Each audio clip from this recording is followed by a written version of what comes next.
medical weight loss. See the Dr. Joe difference at stlmedweightloss.com.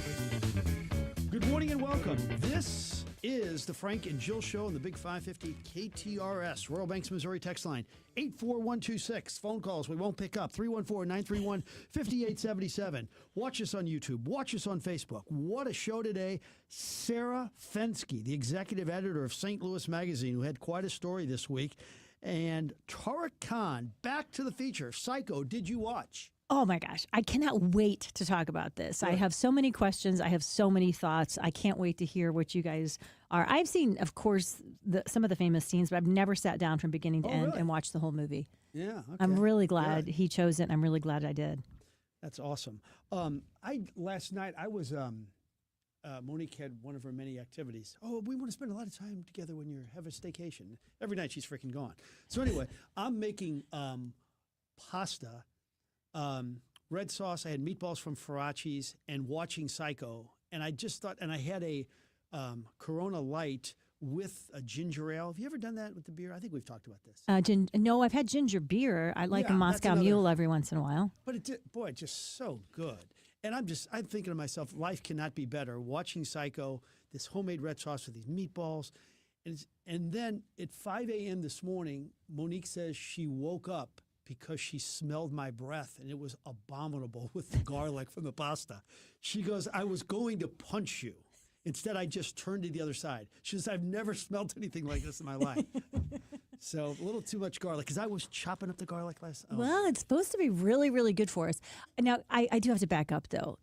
Can we please give your amazing wife some credit? She has built a good life for herself from a husband who has a crazy career that you only get in TV news, where you are gone every single evening throughout your life. And so she has stuff that she's created in her life to have an interest. When I'm home. Oh, okay. So just everything else has to go away. But we do have everything else. I think every hour from here till Sunday is planned. So, yeah. Yeah, I said it when you walked in today, but there's just a lightness of being around you this week when you're not trying to manage a million different interviews and things. It's fun. I like it. I like Frank off TV. Yeah, probably a lot of people do. So, all right, Connor, I don't mean that. I don't mean I miss. I of course we miss seeing you on the air. I saw Corey. I was watching last night. Corey got rid of the beard. He did. He did. He shaved everything. Yes. Oh my God, I kind of miss it. I want it to come back. Really? I'm voting for team. I'm growing mine then. I haven't shaved in 3 days. Yeah, it looks good. So you take a vacation, you're just completely disconnected. Good. You should. You're not watching. You're not checking in. You're not. I just think it looks kind of nerdy or overbearing if you're like watching and then you're sending a thought. Hey, why did you do this? Or yeah, I just don't want to watch. No, I hate to say it. I'm glad. Actually, it's really healthy. If when I work with physicians and other people around burnout, one of the things you have to be able to do is to change the channel in your brain and give yourself the opportunity to do that. So you're modeling good leadership and good behavior by doing that. And your suggestion of the diplomat, I got to say, is a lot more interesting than watching local news. I'm just going to say that right off the bat. We're just an episode in, but boy, she is just compelling. Carrie? And the guy who plays her husband, I mean, the character. He's cool too. And there's a lot of that kind of, I don't know, it's a pattern I like, but some of the international intrigue in the politics, and you think there's a good guy and a bad guy, and then you realize it's a lot more convoluted than any of us want to believe. And I think you are very partial to really sharp, strong, smart alecky, tough women. Oh, really? Yes. Maybe I don't know. I resemble that remark. Yes. But I love her, and she's just, God, there's just not an ounce of anything uninteresting about her. I mean, everything out of her mouth, it's almost like... and we're talking about Carrie... Russell, yeah. Who like Julia Louis-Dreyfus, or Louise? Is it Louise? I think it's Louis. Louis, okay. Got it. It's like her in Veep. There's not anything out of her mouth that's not funny or interesting. Yeah, the writing is really good.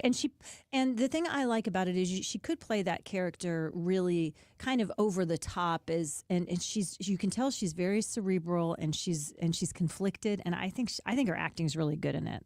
Yeah, it's just great. Connor, are you a Diplomat watcher? Have not watched The Diplomat, partially because I don't have Netflix. So okay. that's right now, that's holding me back for that. Isn't this 3 seasons? Like, so this is great. And they've cranked it out pretty quickly. You know how sometimes you're like, oh, I love that show, but then it takes them 2 or 3 years, or, you know, especially when we had things like writer strikes, it was enough of a delay that you sort of lose interest. And it seems like, just as I'm starting to think about it again, Shrinking's that way too. They've really kept the new seasons. Shrinking with Harrison Ford. Yes. Is that back? It's coming soon. Okay. Boy, and then Landman is coming back in November.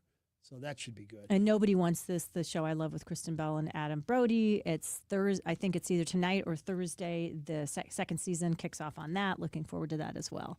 And then I had some people text me out of the clear blue last night. What's the show you're always talking about? It is Task, and they just had their final episode. And everybody has been talking all over the internet and on social media about the finale of that. It's getting a lot of play. You guys think it deserves? Yes. Yeah, really good. I haven't finished it yet, but I really like what I've seen. No spoilers on that. I will say we did have to establish some new family rules after Diplomat because I fall asleep before John does. I put my mask on. He's still watching. Takes him a little longer to wind down. Mask? Like my eye mask, You do so the he eyes? can have the sleep TV on, mask. sleep mask. Yeah. So he can have the TV on if he wants to, and it's dark for me. I don't mind a little noise in the background, but I don't fall asleep very well when there's still light in the room. And so he can still have the TV on. Great, works well. But once that is on, I don't care how good the plot line is on a show. Like, I'll go back and watch it later. He Yeah. can keep watching it. But I got a real hard shake. Oh my gosh, you've got to see this at the end of episode 1 that I This is Diplomat. Okay. And I said, remember when the eye mask is on, I'll catch up later. Don't wake me up for that. He's like, this is too good. I was like, no, don't do that. Monique will. I mean, with the exception of my breath, nothing could wake her up. I could have a jazz band in our bedroom with exotic dancers, and she would still be sleeping. That's great. That's a good so I have skill. that going for me. All right, let's break. You can text us at 84126 Royal Banks of Missouri text line. We have the opening dialogue coming up right after this. Repairing chimneys, walkways, porches, foundations, entire homes, anything to do with brick or stone, you need a tuck pointer you can trust, and that, of course, is Morelli. Morelli is a family-run business started in 1991, and they're only as good as their last customer. That's why when you check out the reviews online at MorelliTuckPointing.com, you'll notice that they're actual customers who are singing the praises of Morelli. So if you need a tuck pointer, you need Morelli. 314-645-1387 or MorelliTuckPointing.com.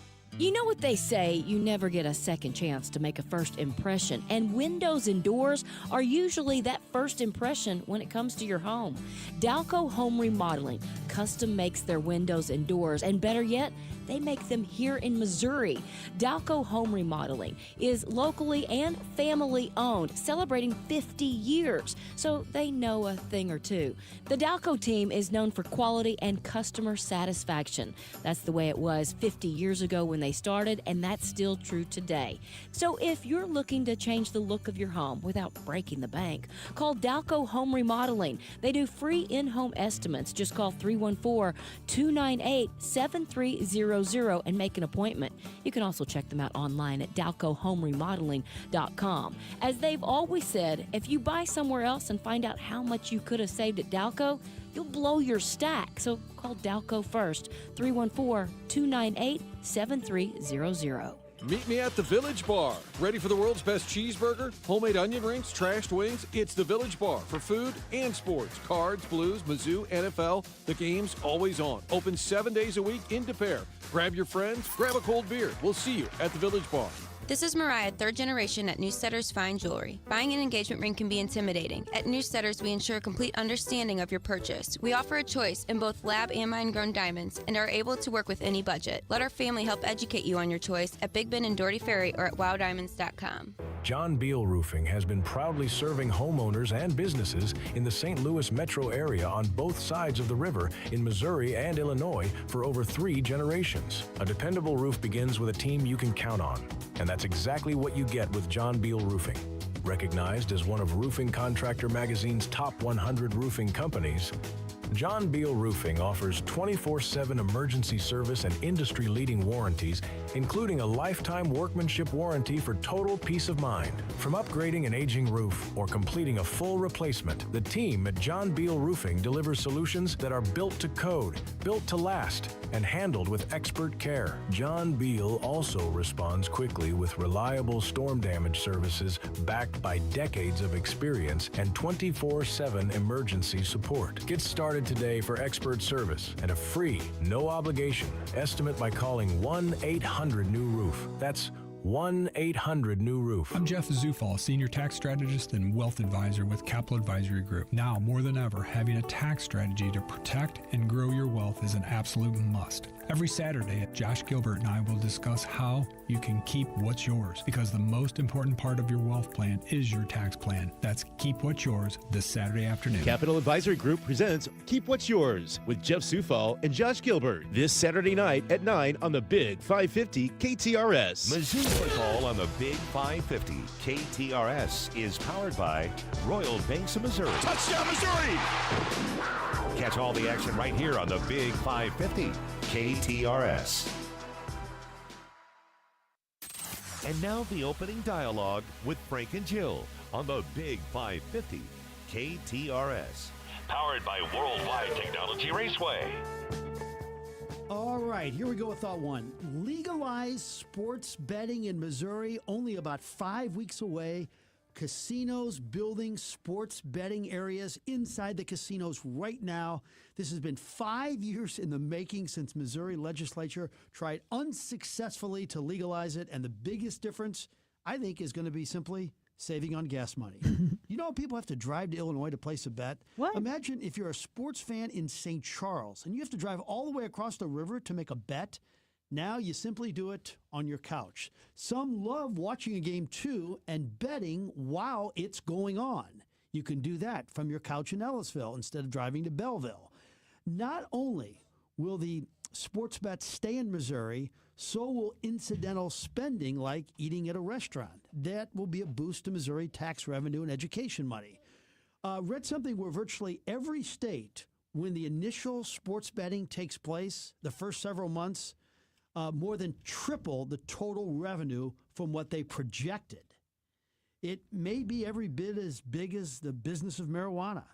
This is not to mention that the sports betting at the kiosk at Blues and Cardinal games, you leave your seat and you bet how many runs the Cardinals will score in the fourth, bet 0. Understand completely that people are against it, and I understand your point of view. Not judging, but get ready, Missouri. A wild ride is just about to begin.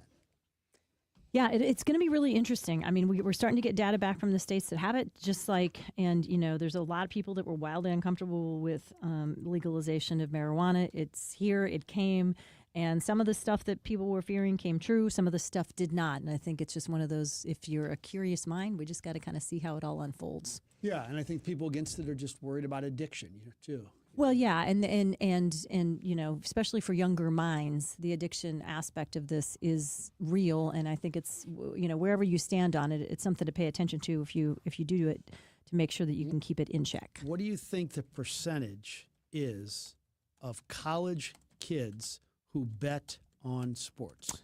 I don't know what it would be, but I think I would imagine there's a male-female difference to some degree on that as well. What is it? Well, in 2023, the SI had a study that the survey said that 67% of students living on campus would have bet on sports. Both my daughters and sons-in-law have had people in their life for whom it became a problem in that college into early 20s. Fortunately, none of them up close and personal had the ones where you hear about the really terrible situations where people hundreds of thousands of dollars and all kinds of other stuff that happens. But by the way, somebody's saying. Frank, please disclose that you have a financial connection to one of the sports betting companies. Be transparent. I do not. Okay, I do not. Okay, so I was just thinking this morning about things that aren't cool. For instance, fairly recently, when we took our trip to Michigan, for a variety of boring reasons that I won't tell you right now. We decided we were going to rent a car, not the least of which is we had enough points to do it for free for the weekend. And what they gave us was an upgrade, which was a minivan. And John Farmer and I were very excited about that. I know many of you would not have been, but we haven't had a minivan since the incredible Honda Odyssey that got us through the child rearing years. But we were both pretty excited with the Pacifica that we had. We couldn't believe the space, the adults popping in and out so easily to go to dinner and things. It could easily haul everything. You're up higher than everybody else. A lot of get up and go in the engine. We loved them. And so I mentioned this to a friend, and I got a very funny look, like, why were you so excited that your upgrade on your rental car was a minivan? I said, because there's a lot of things that other people think aren't cool, but I actually love them anyway. Number one on my list would be the minivan. Number two, the pontoon boat, which we had for more than 20 years. It's like a floating living room. You're just relaxing. You can walk around. And you don't realize how uncool you look until another one goes by. And you're like, oh, boy, that's how I look. Oh, well. My Hokas, they've gotten me walking around and helped me with that exciting and sexy plantar fasciitis on my feet. I understand. Well, those aren't uncool. Well, I mean, they do Hokas are look a considered little kinda like cool. moon boots. I mean, they are cool. They've done a good job of having them come out in colors, and they're so functional and amazing. Yeah. They're not the square-toed New Balance. I mean, Well, I think they're Really? a version of that. I mean, do you see a lot of 18-year-olds walking around in them? maybe so. Okay, Yeah. okay. No, I don't. That's a good point. Chip clip for putting hair up. I know some people think that that's the ultimate in sort of tacky. It just works really well if you have long hair. Playing an instrument poorly, or in my case, singing poorly. It doesn't matter. It's really, really fun, even though it's completely uncool when you're bad at it and you try to do it in front of other people. And this is the one that I think Connor can relate to the most when it comes to me. Loving terrible movies. Sometimes a movie is so bad, it's good. And I do find a joy in a cheesy, sometimes poorly acted or cliched film. The one that has the lowest Rotten Tomatoes rating of practically any movie ever that I absolutely loved was called Collateral Beauty, starring Will Smith and a host of other really good actors a few years ago. I have a few others like that in my cache that I don't even admit out loud because people criticize me so much. But yeah, I do love a cheesy but somewhat inspirational bad movie every once in a while. So the topic is things that are considered uncool, but you like. You like him anyway. Royal I think Banks. the van is a great point. I mean, people who've had them in the past that get away from them, then you all of a sudden you go on a trip and you rent them. They're the greatest. Right, Wow, but these did are you, awesome. when you guys drove a minivan, did you take some guff for it from people like, what are you doing? The first, I mean, that's a really emotional thing. It's traumatic for a young couple. Oh my God, I'm driving a minivan. But yeah, Monique to this day will say that the best car she ever had was a Toyota minivan. Yeah. Yeah, that was good. Royal Banks, Missouri text line 84126. I know you guys will be even better at this than I was. Give me your list of things that other people say are not cool. Another one that I think a few of the men in my life would say, cargo shorts. They don't care how many people tell them that they're not cool. They're just really functional, man. All those pockets. What am I? You're right about not being cool. I know, but a lot of men find them incredibly functional, and they really like them, whether they're cool or not. Yeah, it's a rough look. Frank, we were talking about lowest scores on Rotten Tomatoes the other day. This movie that Jill mentioned has a 14%. Ooh. And she really likes it. And I love it. I'll even watch it again, maybe this week, just to prove myself uncool once again. All right, it's a good topic. All right, thought two. Nobody's judging the Blues after 6 games, but this is distressing. You play 4 at home. You have 1 win. In our dismal sports landscape, this was not in the cards. We knew the Cards would be average. We didn't have high hopes for City SC. And unfortunately, both of those premonitions turned out to be correct. Under no circumstance does anybody not have hope in the Blues. They are a Stanley Cup. Now, I didn't think they were a Stanley Cup contender. In fact, I've said before, I wish we could just kind of hit the fast forward button and a year from now, see how much better they are with these 22 to 24-year-olds. They're not ready, but I do think they're a playoff team. Last night, the scary thing was the effort, not there all the time. This can't happen with this squad. Here is the coach, Jim Montgomery.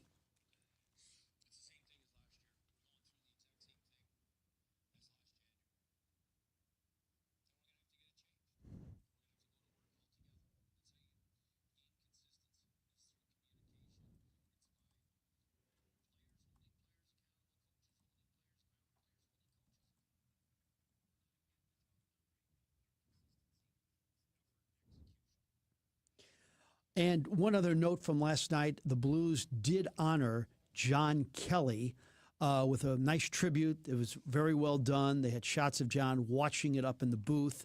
And they really can't win for losing because there is a percentage of people who are saying, yeah, who do they think they are? They just upended the guy's life. They fired him, and now they're going to honor him. But what are you supposed to do? He comes here after 21 years of a brilliant career. You're supposed to not acknowledge him? They acknowledge guys who've played, 6 months here in 1985, and they come back with another team. I mean, what are you supposed to do? Not acknowledge him? I think they did what they had to do. I do understand how people are still upset because John is a great broadcaster, and he is St. Louis hockey. That name, Kelly, is so synonymous with the Blues. Really, really well said. I had a friend in town years and years ago who'd grown up mostly on the East Coast in Boston, and they came with us just to a Cardinals game, and I can't remember who the player was, but they were playing for the opposing team, but they had been a Cardinal, and the Cardinals fans gave him a big round of applause. And my friend from Boston was like, what is happening? In Boston, people would be throwing, cans of beer down on him when he came up there. That's so interesting that you guys do that. And I said, yeah, that's really nice to have that perspective from the outside to remind us that it's a good human thing to care about people enough that you respect and like what they did and how they contributed to you, even if they're not here anymore. Yeah, and it's so wild that in the middle of a game, and let's just say you're a hitter coming to the plate and you're going to face 97-mile-an-hour fastballs, you are so moved by that ovation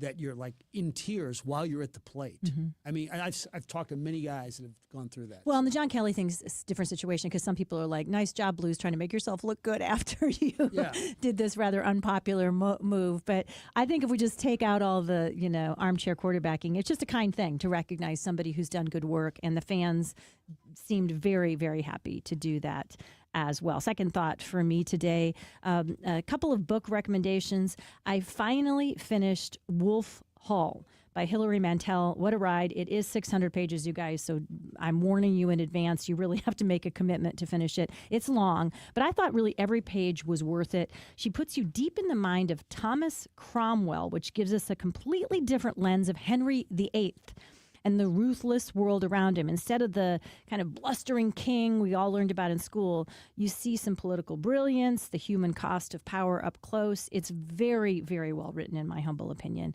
Sharp, I would call it immersive, surprisingly modern in his insights. And I did recommend it yesterday to Greg just because I think he would have really, our friend Greg Willard, because the whole legal, understanding of some of the things that still live on today about legal interpretation when Henry VIII was making his Thomas Cromwell was the one who created the sort of the legal argument for why it was okay for him to divorce his Catherine and then Mary Anne Boleyn because he hadn't had an heir. It's an interesting book. And the other one I just finished as well, I found was Born Lucky by Leland Vittert. We've been talking about it. I really wanted to read it. And I think it's one of those books, Franks, that stays with you. Yeah. You have gotten it? I just finished it. Oh, wow. He writes, I think, with striking honesty about growing up on the autism spectrum, struggling to connect, to fit in, how these same challenges later shaped his sharp instincts as a journalist. He's an interesting guy. I mean, a pilot at the age of 10, so many other things. St. Louis references made it feel, of course, especially close to home.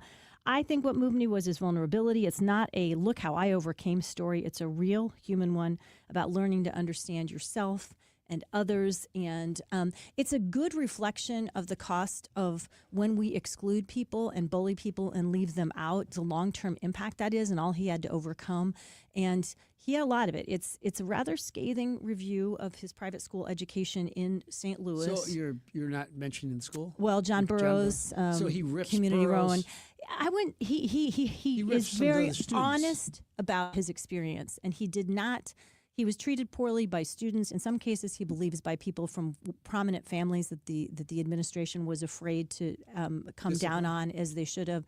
And there were cases certainly where teachers and other students and other administrators did not come in and intervene in ways that both he and his parents, looking back, really feel they should have. Not to play dime store psychologist here, but I wonder if the abuse he took has something to do with the affluent lifestyles and all those wealthy kids he was around at Burroughs, or kids are mean at every high school. I think kids can be mean at every high school. I will say this: I had a friend who had a similar experience at a kid. Their kid was at a parochial school in St. Louis, made the move into public school, and they said the difference is there's just a lot more kids who are on the spectrum who are experiencing that differentness in the other situation, and they felt that there was a little more acceptance in that way. But that's one example. You guys might have different examples. Anyway, I recommend Born Lucky. I think it's a really good book, and there's a lot more to it than just his school life.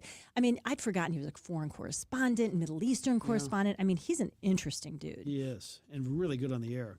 All right, thought three, a couple of quick ones here. Streaming music just isn't the same. Kids today ask for a song and expect it in 5 seconds. We used to have to record the radio while we were growing up, and go back and forth and then dub the good songs off of a blank cassette onto our good cassette. It's just too easy for kids today. In fact, when I was in high school and college, I would come out every 6 months with a cassette that I called BITCH Music. And I had B Music 1. I had 6 different versions of it. And my friends would ask for dubs of it. So I was at the DeSmet reunion the other night and haven't seen in 40 years. And one of my friends comes up to me and he says, "Hey, what about B Music Part 3? He goes, "Can I get a copy of that?" We were all howling because they all knew I used to do that. Okay, also you buried the lead. We need more information about your class reunion. Oh, it was good. I mean, I didn't go the night where more people went. I went a night where fewer people attended because I wanted to bring Monique. But it was nice seeing all those guys. Yeah, nothing emotional or anything traumatic. All right, one more. This is interesting. Nearly 1 in 3 Gen Z singles, that's people under 30, are going on dates for the free meal. Are you broke, single, and you're dating for free dinners? No longer are you going on a date for, quote, a booty call, but for a foodie call. That's really interesting. In fact, I don't know. I hate to say it. Food's involved. I may be in favor of that. Free meal? Oh, yeah, okay. Extra garlic? Yeah, exactly. I'll date you as long as there's But a isn't little that extra wild garlic. that you may not even have any appeal to this person, or you may not like this person? Oh, we're going to go to Tony's, or we're going to go to, Paul Manos? Yeah, I'm in. Yeah, the equivalent of that in a lot of high schoolers' world is, do I really like this person? No, but do I want to have a date to prom? Yeah, probably. And I think that's a human nature thing that's been around for a long time. Some of you guys coming through with some good ones on the things that you do that other people don't think are cool. I watch Hallmark movies for 2 hours. I escape the problems and politics and just relax. Somebody else saying, I love every Star Trek movie and every series. Not cool. Love it anyway. And I love that. A musician who does plays a lot of weddings recently created an imitation that is an amalgamation of all of the best maid of honor speeches he's ever heard. I was afraid it's a little too spot on. See what you guys think.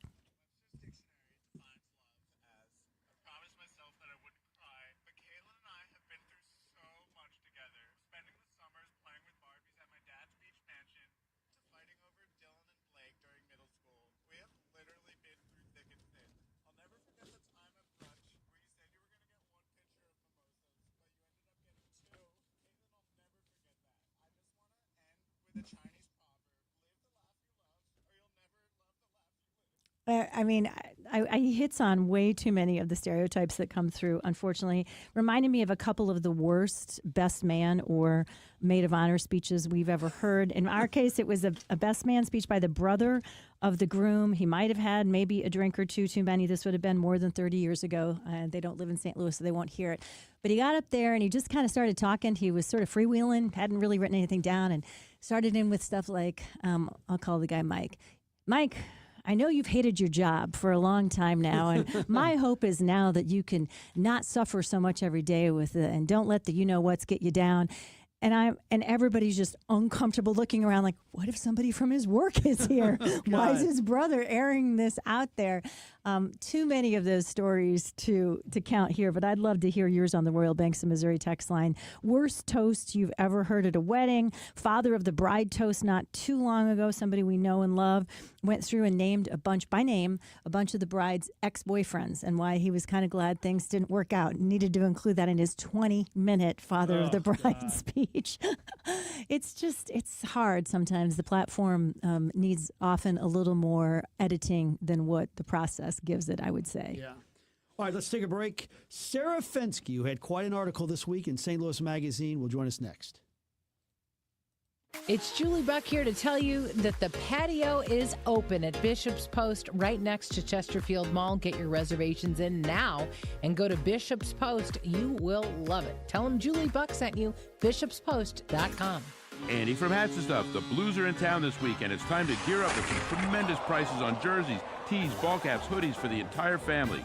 My retirement sale continues, and we're adding a bunch of new things to the $10 sale. $10 sale. $10 sale. So come by and check it out. Located at Westport Plaza, across from the Drunken Fish and the Kobe Steakhouse, or 24/7 at hatsandstuff.com and the Soulard Farmers Market on Saturdays. Hats and Stuff. Good stuff at really great prices. It's the Big Sports Show with sports director Brendan Lisi. Weeknights 7 to 9 on the Talk of St. Louis, the Big 550, KTRS. At Maryville University, we power dreams, not just degrees. For nearly 150 years, we've empowered graduates to build successful careers. At Maryville, expect a rigorous, technology-driven, mentor-inspired education in a diverse and inclusive learning environment. We help you take it to the next level, no matter what field you choose. Now is the time to turn your ambition into action and transform your dream into reality. Start your journey at maryville.edu. Is it time to make a change with your bank? Hi, it's Julie Buck for Triad Bank. They are a full-service financial institution with 2 locations, and they've been around since 2005 with a mission to provide a wide range of commercial and personal banking services. Here's their website. It's triadbanking.com. Looking for a great local restaurant recommendation?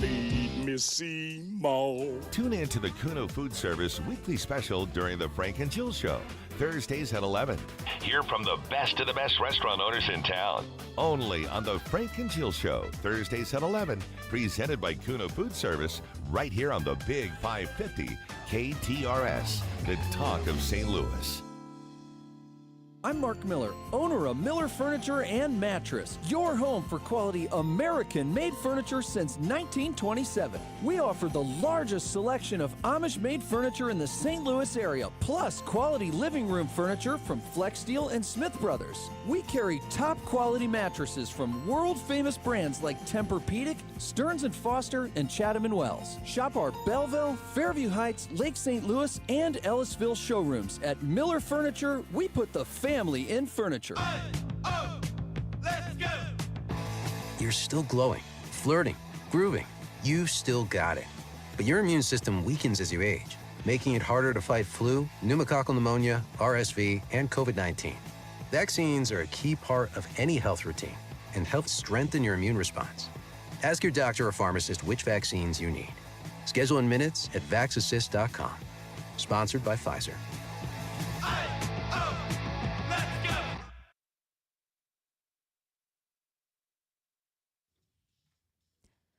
Welcome back, everybody. Frank and Jill Show. Jill Farmer, Frank Cusimano, Connor McCarthy. Really glad you're with us here today. Wednesdays, of course, we get to talk to the executive editor and editor of the St. Louis Daily newsletter, Sarah Fensky. Sarah, really good to have you here this week. I'm guessing that you guys, I know, track online who clicks on your story or how many people click on your stories. I'm guessing the Rennie Knott story that you broke a couple of days ago has been one of the most popular that you guys have reported this week. Yeah, I mean, this is one of those stories that it kind of has everything. You know, there's a well-loved celebrity at its center, and then there's some allegations, and then there's the celebrity kind of pushing back on the allegations. It's like it's the kind of story your editors tell you to look for when you're a young journalist. Sarah, I don't know if you read comments, but it is amazing on the comments. That's like, like a 95% approval for Rennie.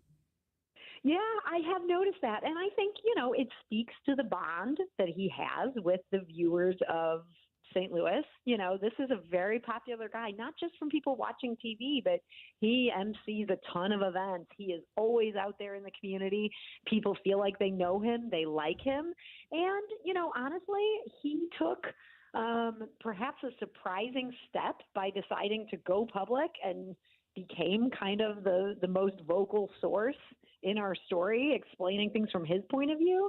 And I think a lot of people were like, yeah, I buy this. I don't buy what the station did here. So, you know, the station isn't talking. And so it's harder to understand the other side of this. We did talk to numerous people who work there who had a different take on things. But I think people are somewhat right to prioritize an on-the-record source over people who are more speaking anonymously. So that might play into it as well. Yeah, and I do want to say that people have been asking me, and they ask on the text lines, could you please talk about it? And literally, I don't know much about it because the morning crew is like a completely different crew. They're gone by 11 a.m. or 12 o'clock, you know. But anyway, so I don't want you to reveal sources or anything like this. I know you wouldn't or couldn't.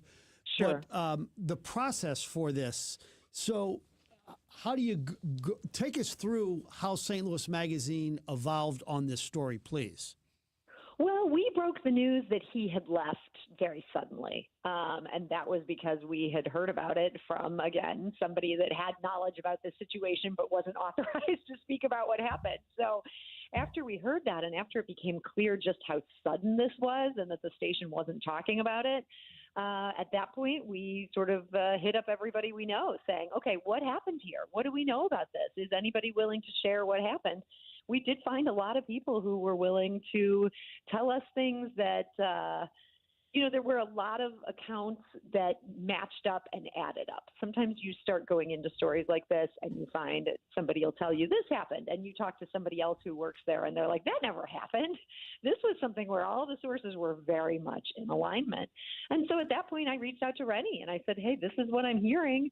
This is surprising and somewhat alarming to me. Is this something that you would be willing to talk to me about? And he said, yeah, I'll call you. And when we first got on the phone, I said, okay, do you want to talk off the record? Do you want to talk on the record? He said, I want to talk on the record. And I'm thinking, okay, I didn't know if I had a story. Now I know I have a story. You know, him explaining his departure, that's news.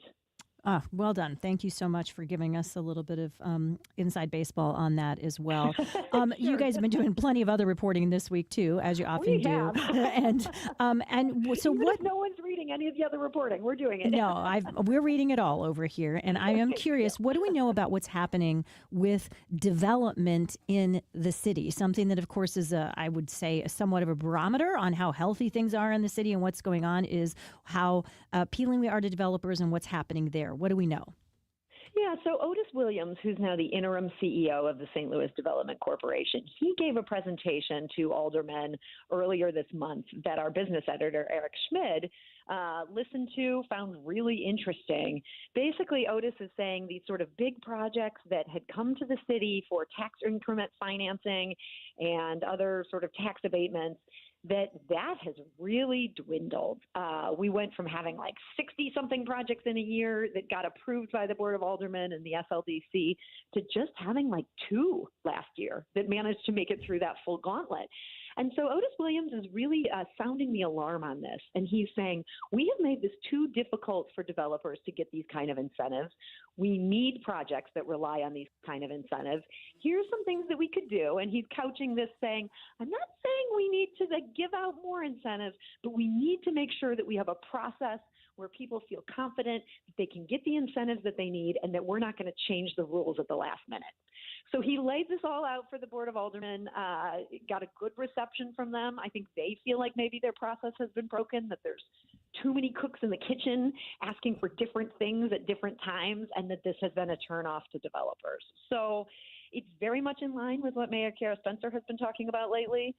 I think it'll be interesting to see. I suspect there will be some changes or some tightening or some clarification of how this process is supposed to work, and that it'll be friendly to developers. Very interesting. I want to get your take on this story of the factory that everybody was all excited, bipartisan support up in North St. Louis, and then news from potentially the Trump administration that the funding, $200 million, is not going to happen. Wesley Bell, understandably, saying this is ridiculous. Mike Kehoe also coming out pretty strongly, our governor, who's a Republican, saying, no, we got to figure this out and get it back. What are your thoughts? Is it as important as everybody thinks it is? And what are your thoughts on it?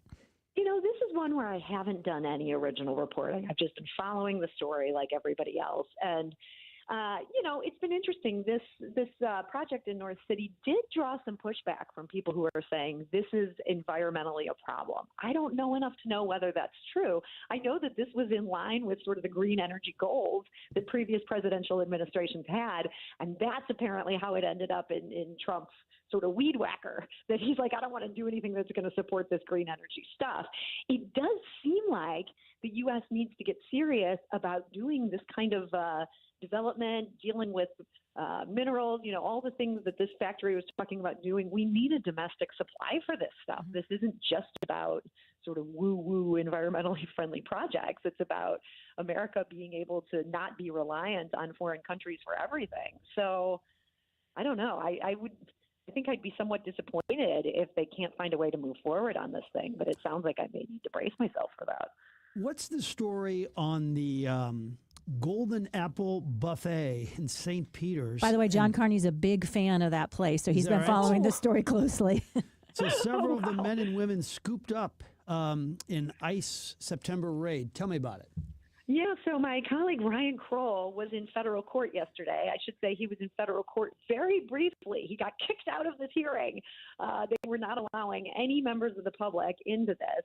But what he was able to piece together is that the attorneys for the owners of this buffet that are facing very serious charges related to immigration, related fraud and trafficking, they want the workers who are scooped up in this raid to have to stay in jail so that they can get depositions from them, they can get testimony that they feel contradict what the feds are saying that came out of this raid. And, these poor workers who got caught up in this, in several cases, they're like, I just want to go home. Like, I was busted by ICE. Send me back to my mom. Stop holding me in prison. And it's actually the defense attorneys for the restaurant owners that are saying, no, we have to keep them around because they are key to our defense. So that seems to be what sorted out in court yesterday, and it looks like these workers are going to have to stick around for a while. More on all these stories at stlouismagazine.com. Sarah Fenske, as always, really appreciate you taking the time to talk to us and giving us some of the information behind some of these juicy headlines. We always appreciate it and look forward to next week. Thank you very much. Capital Advisory Group. Something else you guys look forward to, of course, is Jeff Zufall and his partner on the air here at KTRS, Josh Gilbert, every single Saturday. The show Keep What's Yours, which, of course, is all about, it's the title of Jeff's best-selling book on the subject of taxes, all about how to make sure that you don't overpay on taxes and build wealth so you have the retirement you have always dreamed of. Some of you are like, back in the day, I've always been really good about it. I had my 401ks. I did the company match thing. I think I'm going to be fine. And you probably will be. But there's a lot of things that are slightly more complicated and sophisticated for the average person that go beyond just those basics. And it takes an expert and a team like Jeff Zufall has at Capital Advisory Group to help make sure that we, of course, always want to be above board and pay everything we owe to the government for sure. But a lot of us, unfortunately, are accidentally overpaying the government and not taking advantage of tax laws, which could put a lot more money in our investments and a lot less money to those potential overpayments. CapitalAdvisoryGRP.com, 636-394-5524. John Beal Roofing has been proudly serving homeowners and businesses in the St. Louis metro area on both sides of the river in Missouri and Illinois for over 3 generations. A dependable roof begins with a team you can count on, and that's exactly what you get with John Beal Roofing. Recognized as one of Roofing Contractor Magazine's top 100 roofing companies, John Beal Roofing offers 24/7 emergency service and industry-leading warranties, including a lifetime workmanship warranty for total peace of mind. From upgrading an aging roof or completing a full replacement, the team at John Beal Roofing delivers solutions that are built to code, built to last, and handled with expert care. John Beal also responds quickly with reliable storm damage services backed by decades of experience and 24/7 emergency support. Get started today for expert service and a free, no obligation estimate by calling 1-800-NEW-ROOF. That's 1-800-NEW-ROOF. I'm Ed Evans, CEO of Consumer Cellular. Ever wonder why Big Wireless wants you on an unlimited plan? They probably want you to cover the cost of those 20-somethings using all that data every month. But most people 50 and up like me only use 12 gigs or less. Don't get bamboozled by Big Wireless. Switch to Consumer Cellular. Our plans start at just $20, and we use the same towers as the big guys. Join the millions who choose something better, because if you're not using all that data, you're probably getting used. Call 1-888-FREEDOM, visit consumercellular.com/facts or a store near you. Plans include $5 credit for auto pay and e-billing. See site for additional facts. Zero is your hero at HW Kia. 0 down, 0 payments for 90 days, or 0% for 48 months. Even 0 tariff pricing on every clearly marked new HW Kia in stock. Stuck in your loan or lease? Big D, the trade man, wants to get you released. Up to 120% over fair market value for your trade. Have a job clearing $450 a week? You're practically approved. Only at HWKia.com. On approved credit, not all will qualify. Plus tax, title, license, 587, title, and registration process. Negative equity, refinance, and new loan. Expires September 6, 2025. Zero is your hero at HW Kia. 0 down, 0 payments for 90 days, or 0% for 48 months. Even 0 tariff pricing on every clearly marked new HW Kia in stock. Have a job clearing $450 a week? You're practically approved. Lease a new Seltos S, Nero LX, or Soul, just $99 a month. And you guessed it, 0 security deposit. Only at HWKia.com. On approved credit, not all will qualify. Plus tax, title, license, 587, title, and registration process. Negative equity, refinance, and new loan. 24 months, 10,000 mile lease. $49.95 due. Offers not a combination. Expires September 6, 2025. Carney, Buck.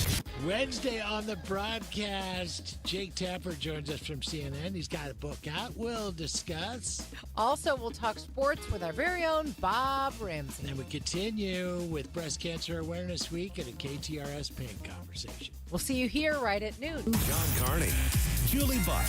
Weekdays at noon on KTRS, the talk of St. Louis. The Bommarito Automotive Group is Missouri's #1 automotive group. They've sold over 1 million vehicles by giving you a better price, a better selection, and more for your trade. You can shop them online, see their entire inventory at bommarito.com.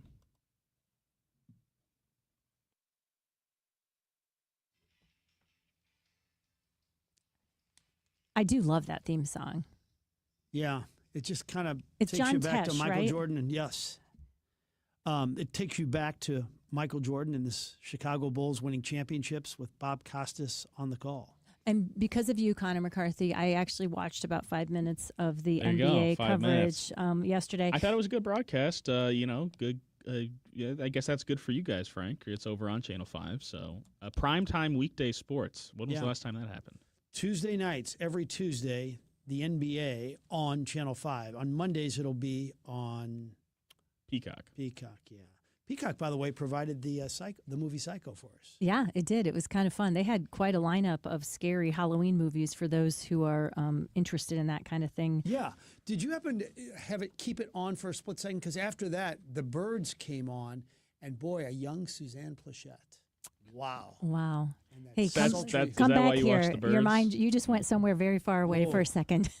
She is. And that voice, that Demi Moore voice before Demi Moore. Do you? Yeah, she had the best voice. Do you remember at the end of the Bob Newhart show, and you know how they ended the finale of the entire series, which was brilliant. Which is that he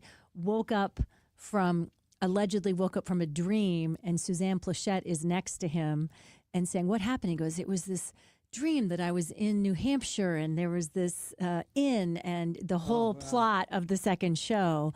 And then he just kind of pauses and said, but the person, my wife did look very good in sweaters, though. I will say that. And Suzanne Plachette had a really good line that came back to him. But I thought that was a really fun way to end it all. And you know who his best friend was in life? They went on every vacation together. Don Rickles. Bob Newhart and Don Rickles, two comedians equally effective in dramatically different ways. Oh, my goodness. Talk about, one was incredibly acerbic and in some ways downright mean and hilarious, and the other one was as kind and yeah. That nice. Suzanne Plachette, Bob Newhart pairing, I guess, there are examples of that. I mean, look at Bill Belichick with his, but that was, it's like Lyle Lovett, Julia Roberts, kind of unlikely in a way. Yes, and what was the name of do you remember his secretary on the Newhart show? The red-haired secretary. I mean, she was there was something about her that was so memorable, and this goes to show you I just put in redhead secretary, and all I got was there's a bunch of them that come up like Mad Men, and others I have to get Bob Newhart in there. But she was such a character, and this is from such a small town that she went. Her name was Carol Kester, played by Marsha Wallace. That was the actor, very well known for that. Marsha Wallace went to the tiny little college that is now defunct in my tiny little small hometown. And she used to come back. They would get her to be like the grand marshal of the parade because she was like the biggest star with any connection to that town. Oh, is that right? Yeah, that was she went to college there. She wasn't even from there originally, but boy, she was there for a little while, so we were going to claim her. All right, we'll take a short time out. When we come back, the movie is Psycho. We're excited about this. Dr. Joe, it can get very confusing, but the one thing we need to know is GLP-1, right? That's the magic cure. Yeah, they're on the med, and these medications are used, these GLP-1s, for reducing inflammation in your body. I get so many folks that are like, wow, I don't have the knee pain. I don't have the... Because once you start losing weight, all these other things naturally happen to you in a positive way. Not just talk about the deals for KTRS listeners at stlmedweightloss.com. All KTRS listeners, they get $50 to $100 off their first month. And what's beautiful about it too, hey, I get it. The economy, what we just had, guys, things are difficult right now, but we make the plan work for you. We have financing options. We make this work for you because we realize how important it is to get down in your weight, get your confidence back, and really start feeling like the old you. Call stlmedweightloss.com and ask Dr. Joe. stlmedweightloss.com. It's Julie Buck here to tell you that the patio is open at Bishop's Post right next to Chesterfield Mall. Get your reservations in now and go to Bishop's Post. You will love it. Tell them Julie Buck sent you, bishopspost.com. Wesley Financial Group is not a law firm. Hi, I'm Chuck McDowell, the timeshare cancellation guy. In 2011, I founded Wesley Financial Group with one goal in mind, to help honest folks out of their timeshares permanently. Today, I run Wesley with my two sons, a real family business, treating every client and every employee like we'd want our own family treated. That philosophy has helped us grow into the largest, most trusted timeshare cancellation company in the United States. Fortune magazine even recognized us as one of the best places to work. Why? Because we genuinely care. In fact, some of our former clients were so moved by their experience working with us, they joined our team so they could help others to timeshare freedom. If you're stuck in a timeshare, give us a call. Let our family help your family. Call Wesley now for your free timeshare exit kit. 800-549-8866. 800-549-8866. 800-549-8866. This is the Big 550 KTRS St. Louis. Live and local. Depend on it. From ABC News, I'm Michelle Franzen.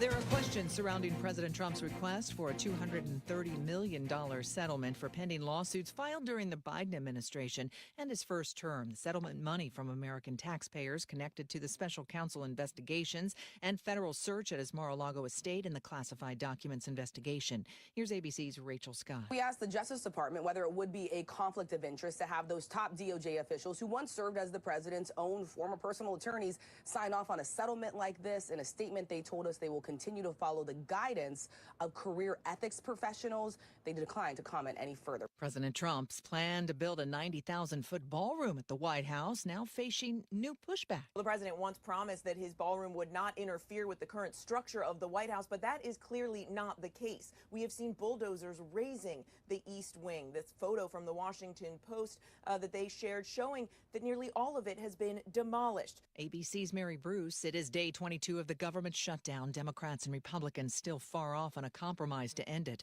The majority of Democrats wanting to extend health care tax credits before reopening the government. Republicans say they won't talk until the government is reopened. Here's ABC's Jay O'Brien. The president once promised. What we heard from Democratic leaders yesterday is that they demanded a White House meeting with President Trump to try to negotiate this, and President Trump came out later before cameras and said that he would be happy to meet with them, but only after the government reopened, essentially saying he would meet with Democrats, but only after they caved. And so neither side has really moved from that position. Senate Democrats once again making a run at the Senate floor marathon, this time led by Senator Jeff Merkley of Oregon. Merkley began speaking on the Senate floor last night around 6:24 with no indication that it will end anytime soon. Other Democrats also taking to the floor. You're listening to ABC News. Wesley Financial Group is not a law firm. Hi, I'm Chuck McDowell, the timeshare cancellation guy. In 2011, I founded Wesley Financial Group with one goal in mind, to help honest folks out of their timeshares permanently. Today, I run Wesley with my two sons, a real family business, treating every client and every employee like we'd want our own family treated. That philosophy has helped us grow into the largest, most trusted timeshare cancellation company in the United States. Fortune magazine even recognized us as one of the best places to work. Why? Because we genuinely care. In fact, some of our former clients were so moved by their experience working with us, they joined our team so they could help others to timeshare freedom. If you're stuck in a timeshare, give us a call. Let our family help your family. Call Wesley now for your free timeshare exit kit. 800-549-8866. 800-549-8866. 800-549-8866. This is KTRS News. I'm Sobe Bay. Police say they are following several active leads to find a Lincoln County boy who is the subject of an endangered person advisory. Police say 6-year-old Josiah Ulitson of Ellsbury was taken yesterday by his non-custodial mother, 44-year-old Sarah Goodman. They were last seen in a white 2017 Ford Edge with a Missouri license plate. Anyone with information on their whereabouts is urged to call 911. A student is accused of bringing a gun to Fort Zumwalt East High School.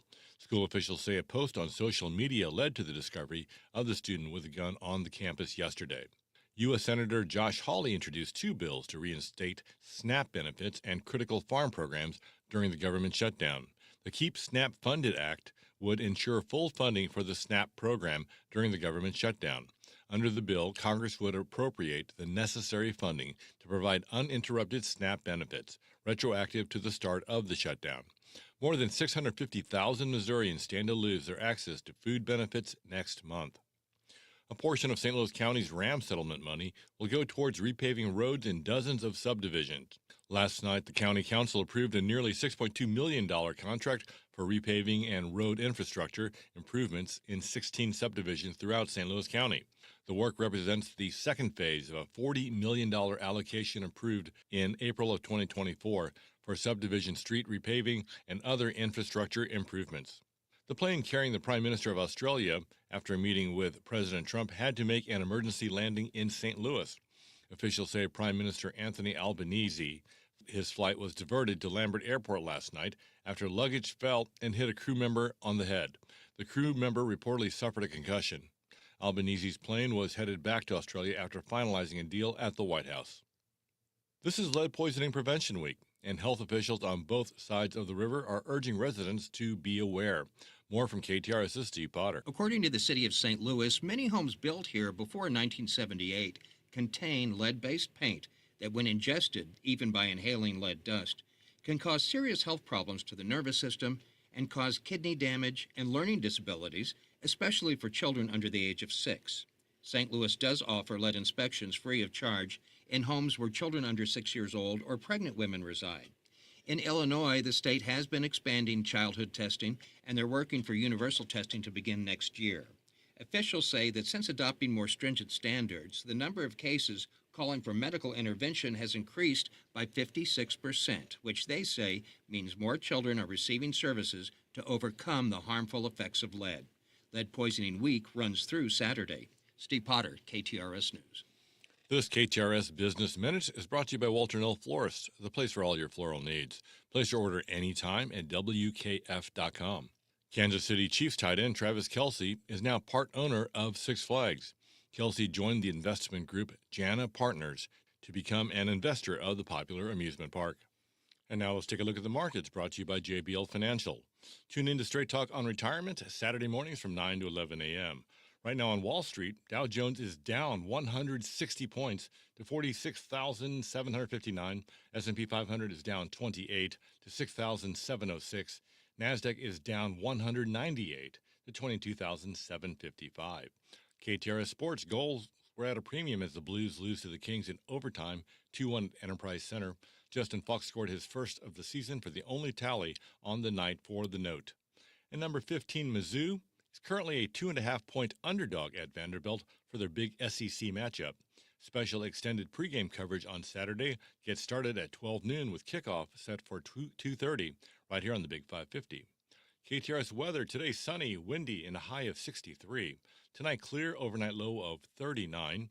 Tomorrow sunny and a high of 61. Right now we have 56 degrees. The time is 11:07. I'm Sobe Bay, KTRS News, the talk of St. Louis.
Wow, unbelievable. You know the movie Psycho. Maybe after Jaws, the second best music, or maybe the best music ever for a movie.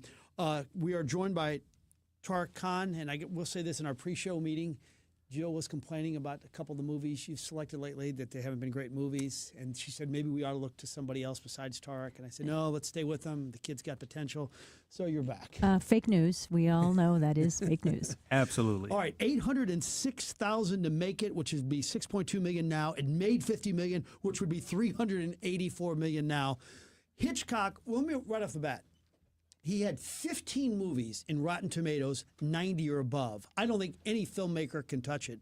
Where does he rank? Who would be considered a better filmmaker than Alfred Hitchcock in history? Well, actually, Frank, there is no doubt that Alfred Hitchcock is considered the most prolific filmmaker of the 20th century. I mean, if you ask a person, who was the most well-known director of that entire century, most people would say Alfred Hitchcock. And it's funny, even though he had many, great classic films, Vertigo, North by Northwest, Rear Window, The Man Who Knew Too Much, if you ask people what is Hitchcock's most best-known film, I think the response from people would overwhelmingly be Psycho. This is a film that at the time people could not stop talking about. I mean, it was just an absolute critical and commercial sensation. And still today, when you bring up Psycho, people have such reactions about their first time experiencing it or what they think of it. And it still holds up today as a classic, 1960s Psycho. Despite the misinformation that was just shared a couple of seconds ago, by certain people in here, I loved it, and I am so glad that you chose it because it's one of those movies everyone should see for a variety of reasons, I think. And I think the thing that really stands out to me is it holds up 65 years later. Why do you think that is, Tariq? Oh, basically, it's a masterpiece in terms of its writing, its directing, its production values. I mean, the cinematography is absolutely genius. I mean, the way that every moment foreshadows certain events, gives off information about the characters and leaves the audience in suspense. Just absolutely such masterful filmmaking. And it's interesting that it's the kind of film that at the time it actually polarized critics. At the time, people were actually divided about it. but today it really is considered one of the best films of all time. And the tense atmosphere in the film is something which is always a praise because it was so believable. It was so realistic. And you as the viewer, you felt like you were there and you're witnessing the conversation between Janet Leigh as Marion Crane and Anthony Perkins as Norman Bates. And that really drew the viewer in a way that few films really had done at the time. Yeah, and I just couldn't imagine the reaction in 1960. There'd be a great reaction for it right now. That, oh my goodness! But about 1960, we're talking about a transvestite, schizophrenic serial killer as the lead actor in a Hitchcock movie.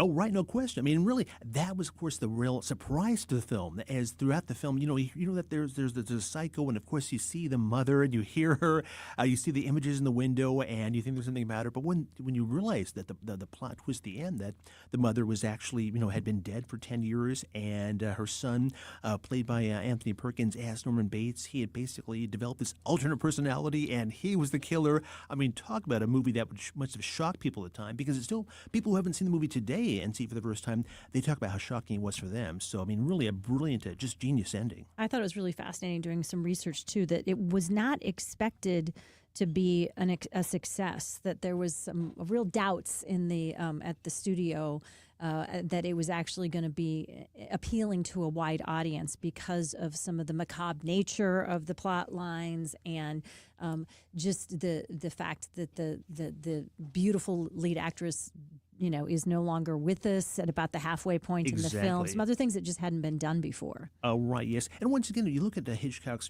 films in their few previous years. I mean, Vertigo, North by Northwest, Man Who Knew Too Much, Rear Window, Dial M for Murder. I mean, all great films, but this really was a departure for Hitchcock. And I think studio executives felt like, will this really work? I mean, this is too much even for him. But he proved them wrong because it was just, it was a gamble, but one that certainly paid off. And was it considered like really risque? Because Janet Leigh's a beautiful woman, and she was provocatively dressed quite a few times during the show, during the movie. Absolutely. I mean, one of the beginning scenes where you see her, in bed with her lover. I mean, that at the time I think was considered, very risque, and they were having a conversation where they're not quite completely clothed, and that at the time I think was considered, something, not quite, of the time. And then of course the classic shower scene. I mean, I think audiences at the time must have thought that Janet Leigh was the heroine, and to see her, less than halfway through the film, suddenly be attacked and then, killed at that point in the movie must have left viewers shocked because they hadn't really seen a film where the star suddenly disappeared at that early in the film, and of course in such a horrific way, absolutely shocking, but still one that people could not stop talking about. Yeah, speaking of shocking, I think Tarek, you and I are just very surprised that Frank brought up her the level of being undressed and that side of the movie. That was unexpected, Frank. Sometimes I can throw you a curveball. Yeah. So. Hitchcock boasted he made the film for $800,000 and it made over $50 million. I had to do some math lookup last night when I was watching it because the character that the Janet Leigh character, she steals $40,000 from her employer. And it seems like she changes her mind about it later, but I looked it up, and in today's dollars, that would have been $435,000. So it was a big deal that she walked off with that money. Oh, right. I mean, that amount of money at that time, that could have bought a house. I mean, that could have been that could have been like a life-changing amount of money. So these days it's barely enough for a mortgage, right? But yeah, $40,000 at the time was a really big deal. And it's interesting actually in the film that while they were pursuing her, that of course they said they didn't want to press charges. They just wanted to give the money back, and so that was a key plot point of the film. And of course, the amount of the money, I think audiences thought, wow, I mean, $40,000, she took it and she ran, and what will she do with it? Yeah, the sheriff saying, let's not have law enforcement get too mixed up in this. Exactly. Things that probably wouldn't happen today. So back to the shower scene. They said when Hitchcock and the sound guy searched for the perfect stabbing sound, they didn't turn to Hollywood effects. They turned to melons. They laid out an epic spread of every kind of melon you can imagine until they found the one that had the perfect sound. Enter the cassava melon. The melon sounds denser, less hollow, and as they found it, it sounded even more realistic when whispered with a slab, when interspread with a slab of steak. I mean, you talk about detail. Oh, my gosh. Oh yeah, and of course the sound in that scene was so effective. I mean, it really did sound like an actual stabbing, and of course her reaction. I mean, the audiences at the time must have found that just so shocking, and it really was so believable. And they did it 26 times, the stabbing scene, because Hitchcock didn't like it. 26 times. Oh yeah, he was known for being a perfectionist, and this scene had to be perfect. If there was anything about this scene that didn't work, felt over the top, didn't have the impact that he desired, the film would not have worked. And so I think he was right to actually make sure that it was perfect, because that was so key to the film. If you guys are just joining us, Tariq Khan, of course, Academy Award expert, movie expert, and who hosts this segment with us twice a month. We love, called Back to the Future, where we rewatch a classic or wonderful movie to talk about what is still interesting about it today. Anthony Perkins was very different than he was a handsome guy, whereas the character in the book that he's based on was supposed to be this overweight recluse. Anthony Perkins, many people say it's one of the most criticized omissions ever from the Academy Awards, that he definitely should have been nominated for this. What are your thoughts? Yes, absolutely. I mean, talk about a mystery. Why wasn't Anthony Perkins nominated? He'd been nominated 4 years earlier for a film called Friendly Persuasion. He lost to Anthony Quinn in Lust for Life. In Psycho, I mean, this really was, I think, his best performance ever, and one of the best performances, I think, really of that time. And so for the film to get 4 nominations, and including Janet Leigh for Best Supporting Actress, but to leave out Anthony Perkins, that really was, I think, a great oversight. And I think most filmmakers now would look back and realize that he should have been nominated, and actually would have been a very worthy winner for Best Supporting Actor, because that is a performance which really still holds up. I mean, he was just brilliant as Norman Bates. I mean, who could have been in any movie, maybe Stallone and Rocky, more perfectly cast than Anthony Perkins in this role? Oh, right, yes. And, of course, the way that, he played the character, every little detail. I mean, like eating the candy and the stuttering, and, when he's talking to Janet Leigh and asking her to, join him for sandwiches. I mean, really, he played it just so well. And that smile at the end. Yes. And oh, yes, yes. When you saw the car sink down under the water. Exactly right. Oh, gosh, that smile, you just get scared. Oh, yes. In fact, Frank, it's funny. That smile at the very end, that was shocking, because really we hadn't seen that part of him. We really hadn't seen, his psycho behavior, because that was really largely off screen. So when we saw that facial expression, I mean, he just knocked it out of the park. That scene alone, that expression, should have gotten the nomination for Best Supporting Actor. Didn't Anthony Perkins, though, complain years later that he was way more typecast than he wanted to be after playing that role? Oh, yeah, of course, because it was such a big hit, and he was still a very young actor at the time. So in that sense, I think he felt like it hurt his career. It's a shame that he didn't get the recognition that he deserved for it. But yeah, I think he did feel like he was typecast because, he got so much attention for Psycho. Okay, did we really need the detective, though? I hate to nitpick in a movie that's like one of the greatest of all time. Did we really need the detective at the end to explain everything? The psychiatrist, yeah. The psychiatrist. Yeah, I think the purpose of that was just so that the audience would sort of know exactly what happened. I guess they didn't want to leave anything too much to the audience's imaginations. They kind of wanted to spell it out. Yeah, and in 1960, that kind of information about psychosis and mental illness, I don't think was in the public knowledge the way it is today. Right. But maybe I'm just making excuses. You tell me. No, I think so. I think that, for the audience to sort of realize what had happened and really to spell it out, that yes, he had killed his mother and her lover, in a jealous rage then, and he felt so guilty about it. He wanted to basically assume her personality, and the audience, I don't think without that would have really understood what had happened. So I think that really was, especially at the time, I think that was probably a good choice. Connor, I know you have watched the movie in the past, and you've actually even taken a film class, something that I have never done about this. What are your thoughts on Psycho? I really like it. I saw it again. It's funny, actually. I saw it for the film class that you keep bringing up as if it's like some monumental achievement. And that was in college. And I saw it again last night, and I really liked it again.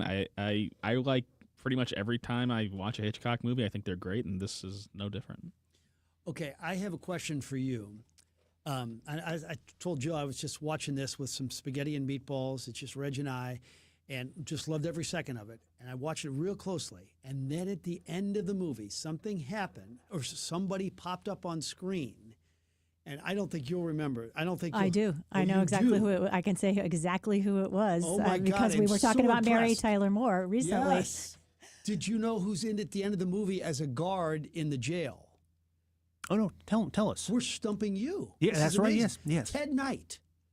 A non-speaking role. Interesting. At the Okay. end of the movie pops up for, like Remember 30 when the seconds. guy says he needs a blanket, he's feeling a chill, Right, okay. and there's a police officer at the door, but it is a good shot of him. You see him, and I paused. I said, John, that is hilarious. Ted Baxter Well, up he there. didn't get this right, so maybe we should go with your inclination of trying to find somebody new. I mean, if he can't answer this question. Again, fake news. I do want you to, before we finish, I do want you to help tell those of us who don't have the knowledge of filmmaking that you do, what was it about Hitchcock that made him so different than any of his other peers in that time? Why was he so much better than everybody else specifically? Well, really, he was known as the master of suspense. And the way that he was able to take a story, put the actors on the stage, and sort of combine both the direction, the writing, and the acting, and draw the viewer in. And always feel that sense of suspense, being on the edge of your seat. And all of his classic, mystery films. It's funny, 1940's Rebecca, which won the Oscar for Best Picture. I mean, a film which really, from start to finish, you are just so captivated and so intrigued, and you want to see what's going to happen next. And that, of course, worked in Psycho and also those classic movies, including The Birds as well. He's just someone who did it just so brilliantly, and it never, at any point, it never felt staged. It didn't feel over the top. It felt just so natural, and he was just a genius at doing that, Alfred Hitchcock. All right, so give me your Mount Rushmore of movie makers of all time. Top of your head. Oh, of course. Now, you're going to come up with a couple that, who's that? I'm sure, but go ahead. Okay, well, of course, I'll have to say Alfred Hitchcock. David Lean, of course, who won Best Picture for The Bridge in the River Kwai and Lawrence of Arabia. More recent films include, of course, Passage to India, an absolute genius. I would have to put William Wyler up there, one of the most nominated directors of all time. And I would say Billy Wilder as well, who directed the Best Picture in 1960, The Apartment. And by the way, Psycho was not nominated for Best Picture. Hitchcock was up for Best Director. It was not up for Best Picture. I think the Academy, thought the film was just too much, but in retrospect should have been. But those are the four I would name. Consistency of snubbing Italians. No Scorsese or Francis Ford Coppola. Sorry, It's Frank. kind of a Sorry. trend. If we won't get to review any Rocky movies, and you don't acknowledge any Italians in the movie industry, even though the greatest actors, De Niro, Pacino, Stallone. Well, I don't know if people put Stallone up there. No, Frank, I love my Same Italian joke friends there. and my Italian directors, absolutely. You're the best. Thank you so much. Thank And you. By the way, we do have quite a few listeners who like to watch along as well. Do we know what our assignment is for 2 weeks from now, or are you still thinking? Oh, I think our plan was a movie celebrating its 30th anniversary. This is, of course, a change of pace from what we did the past few times. But The Bridges of Madison County with Clint Eastwood and Meryl Streep, based on the best-selling book, a huge commercial success, and a film which I think audiences at the time and still now really do embrace. Yeah, shot in the great state of Iowa. So beautiful. Yeah, I don't want to admit I like it, but I did. I mean, it's really a great love story. And Clint Eastwood, this was him at his softest best, right? No question, yes. Okay, we look forward to that, Tark. You are the best. Thanks so much Thank for you, folks. being with us. It was always a lot of fun. Hey, guess what I'm doing this afternoon? And I'm pretty darn excited about it. I'm waiting for my favorite technician from Premier Heating and Cooling to do that clean and check on my furnace. I made the appointment. I actually followed my own advice and made the appointment a little while ago, as opposed to waiting until I tried to turn the furnace on and it smelled weird or something went wrong, which is what I used to do back in the day, before I knew better and before I had such a great relationship with our friends at Premier Heating and Cooling. So much trust with them, and I really believe in all of the benefits of getting your furnace. It's kind of like changing the oil on your car, you guys. You ignore it until there's a big problem. You're going to pay more and you're going to have less efficiency. So just take it from me. Put it on your to-do list today. You'll be so glad you did. Grab your pen and paper. Just write down this number, 636-916-1122, premierheatingcooling.net. Find what you love, love what you find. A Total Wine and More. There's so much waiting for you. Spirits and beer, thousands of wines. Guides in the know and prices so low. It just might blow your mind. You're gonna find what you love and love what you find. With curbside pickup and delivery available, you'll always find what you love, only at Total Wine & More. Drink responsibly, B21. St. Louis is home to more than 80,000 University of Missouri, St. Louis alumni, where they drive the region's economy and contribute to its social and cultural well-being. At UMSOL, more is what moves us. Find your more at more.umsl.edu. Some of my fondest memories as a kid is heading down to the hardware store. You had to pick up a couple of nails, a couple of screws, maybe a gallon of paint, whatever it may be, right? It was your friendly neighborhood hardware store. Well, those don't exist anymore in St. Louis, except for Schnarr's Hardware. They have 2 locations in Webster Groves and in Clayton Road in Ladue. Schnarr's Hardware is that place where you go in and you can get that bucket of paint, you can get a couple of screws. The advice is always free. And the one thing about Schnarr's Hardware that every single family hardware store used to have, and that is the smell. It smells like a hardware store. It's got the selection. I don't know how they do it. It's a small store, but they got everything you ever need. They got the paint. They got paint matching. They've got big green eggs. They've got screws and nails and everything a hardware store should have. Schnarr's Hardware, 2 locations, 1 great hardware store. Schnarr's Hardware, we'll see you there. Your biggest choice in home restoration is who do you trust with your home, your most valued asset? Few can match Banner Construction's experience and dedication to excellence. Banner is an elite preferred James Hardie contractor and Pella window specialist. Restoration is a one-time opportunity to have Banner's design team show you architectural options to make your home the neighborhood showcase. Call for a free consultation, 314-569-1050. And have a banner day. What goes great with Mizzou Tigers football? Well, Dogtown Pizza, of course. And with 12 different flavors to choose from, you can have a different pizza every game. Pepperoni peppercini, hot chicken, the SOB sausage onion bacon, and the newest addition to the lineup, meatball mozzarella. Forget the pumpkin spice. The best fall flavor is football and pizza. MIZDOG. Dogtown Pizza and dogtownpizza.com. Dogtown Pizza and check out all 12 flavors online at dogtownpizza.com. Your dentures no longer fit? Maybe you're missing a tooth or several teeth. Visit Dr. Bowen for Simply Secure Dentures and Dental Implants. The cutting-edge, high-quality dental implants that replace all the teeth in your mouth, and it starts as low as $7,000, not the $35,000 that others charge. If you're only missing a few teeth, Dr. Bowen can permanently replace those with something you don't have to take in and out of your mouth. Learn more at simplysecuredentures.com and get the care you need and the teeth you want at Bowen Dental Care or simplysecuredentures.com. A message from the master. If you are looking for that one-of-a-kind gift this year, come on in to Newsletter's Fine Jewelers. Let Richard draw your future present for somebody you love. This special engraving lasts a lifetime. At the corner of Big Ben and Doherty Ferry or at wowdiamonds.com. Terman Contracting reminds us that early detection is the key to preventing breast cancer. Although the risk for breast cancer increases with age, all women are at risk. If you are over 40, have an annual mammogram. Under 40, have one every 3 years. This message courtesy of Terman Contracting in Jerseyville, locally owned. They are residential and commercial asphalt and paving contractors, also offering excavation and grading services and more. Give them a call at 618-498-7308 or click on termancontracting.com. When it comes to your education, one size doesn't fit all. That's why the University of Missouri St. Louis offers exceptional programs at the undergraduate, graduate, doctoral, and professional levels to fit any passion, purpose, and schedule. At UMSL moves us. Find your more at more.umsl.edu. Want a song? Surround my mind like the song on the radio. Want a quote? It's the song and quote of the day on the Frank and Jill Show. Right here on the Big 550 KTRS.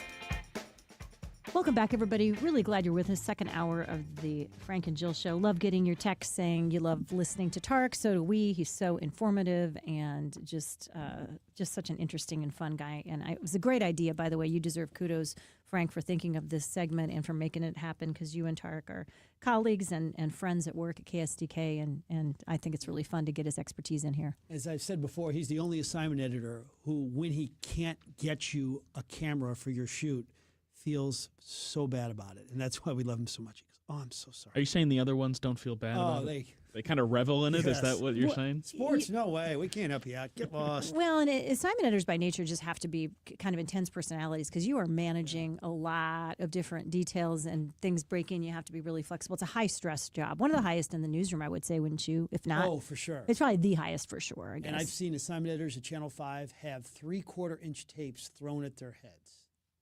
Wow.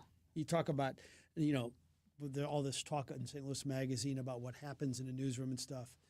This is, well, I mean, threatening violence is, if it happened, is pretty serious. But back then, what went on was crazy. Yes, it was stuff that would never fly in a corporate culture today by any means, and I don't think it flies in the newsroom anymore, and that's not such a bad thing. It was a little bit crazy. So one of the things we love our listeners for a ton of different reasons, and you guys always have such good insights and good ideas for us as well. And one of you recently pointed me in the direction of one of my favorite performers, Bonnie Raitt, and singing with a bunch of other pretty incredible artists.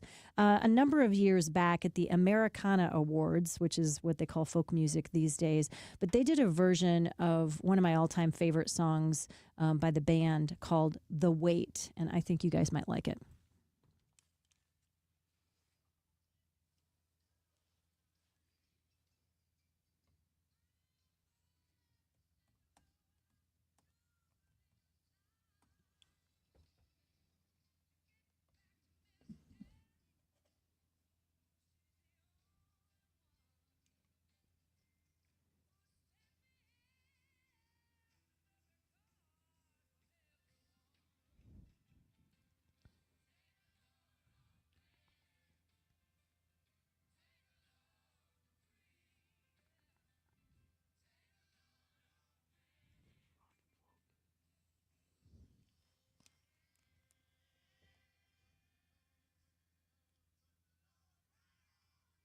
When was this? This was about a dozen years ago, I believe. So is that Ray Charles? No. This no, was it doesn't.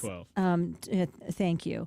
And it was the cast of the voices that you heard there includes some greats like Larry Campbell, John Hyatt, Sam Bush, Booker T. Jones, Richard Thompson, Brittany Howard, who I love. She's a great singer. Emmylou Harris, Bonnie Raitt. And it was a tribute to Levon Helm at the American Music Association Honors and Awards show. Yeah. She combined blues and rock and I guess country. Mm-hmm. Remember that as well as anybody. Yeah. Do you remember that album she had in the early 90s? That was kind of her big breakout toward mass audiences. True music lovers, I think, liked her for a long time before that, but that's kind of when people, lightweights like me, became more aware of just how incredible she is. Yeah. I've seen her in concert, and she even better in concert than she is, just because she can play anything, and her voice is so iconic. She even did something, I think, once with the Pointer Sisters, which was like, wow, those two together was crazy. So is her number one song, was it It's a Heartache? No, wait a minute. That's Bonnie Tyler. A different voice, but not nearly as I Can't Make You Like, let's see, what was it? I Can't Make You Love Me. Mm-hmm. That was a slow one. That was a great one from that album. There was a whole, Something to Talk About. Mm-hmm. That's probably the biggest one. Yeah. That's one of my faves. Yeah, good recollection of her. But I know I'm a sucker for these, and I love it when you guys send it to us. Those unlikely voices coming by to sing somebody else's music in a way that tributes them. I've watched a few interviews with Ben Stiller. He's doing a documentary on his parents, Stiller and Mira, of course, the great comedy team. It's coming out in just a couple days on Apple TV. And it's one of those ones that just listening to the trailer for it is pretty intriguing.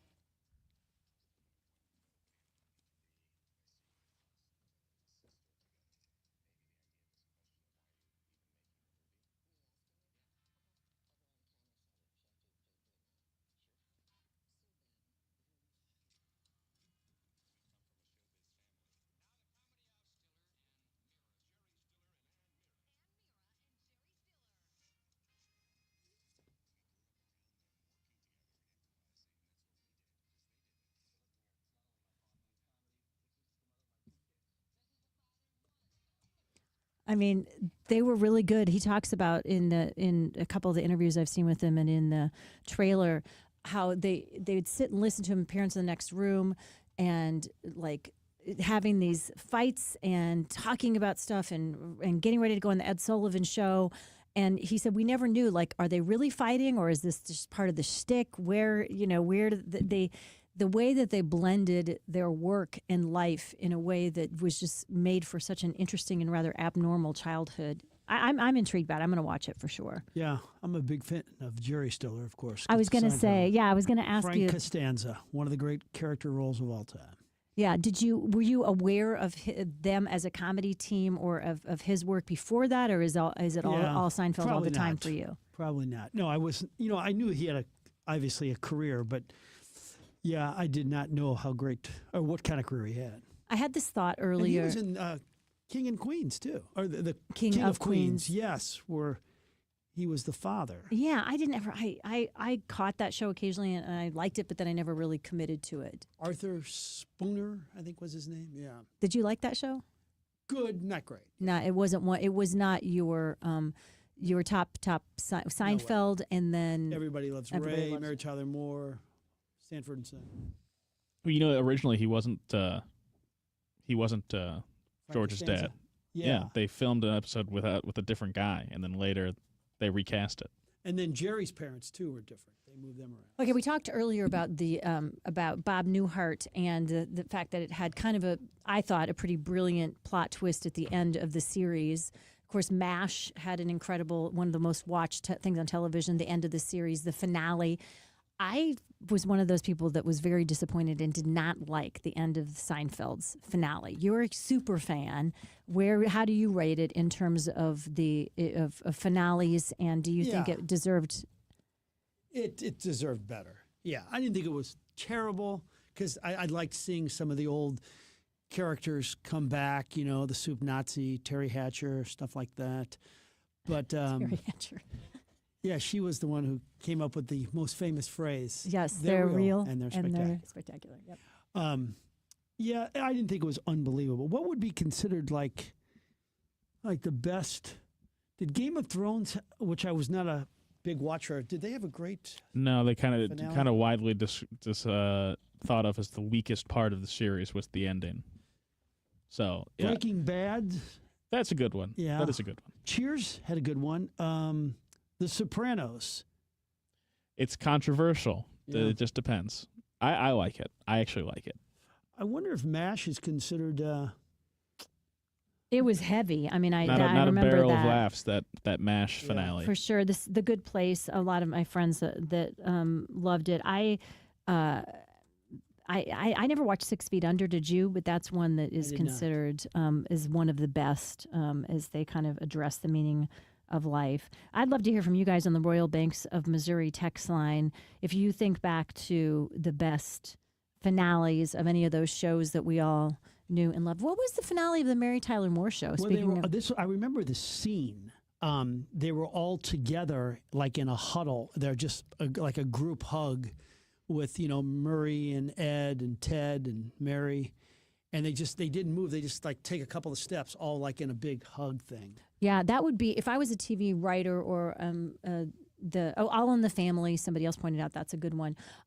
If I was a TV writer, can you imagine the pressure? You've done this great thing. Yeah. It's these popular shows. More people watch those TV shows than we can't even imagine the numbers that existed in that era of the percentage of people who watch these shows. And you had to come up with a thing that's going to, try to wrap up the whole process that you've created all these years. Yeah. Don't put me down for that job. The episode scored, the final episode, had a 25.5 rating. That's not a share. That's a rating. Okay, That's so you crazy. need to you have to interpret that because our listeners have no idea what that means. Let me give you an example. Like if you get a 2.0 rating for a newscast now, wow, that's awesome. We got a 2.0. Now, share is the percentage of TVs that are on. And so that 25.5 rating, that share could be as high as 45 or 50. Then literally half the television sets that were on in the country were watching that show. Yeah, the percentages of people that were watching things at the same time is so astronomically different than today. You can't even imagine how. But we had a lot fewer choices, so that is why things were very different then. Lots more coming up in the show as well, including up next. What's the worst city in the country for bed bugs that you want to pay extra attention to? We'll talk about that in just a second. McKnight Place Assisted Living, one of those places.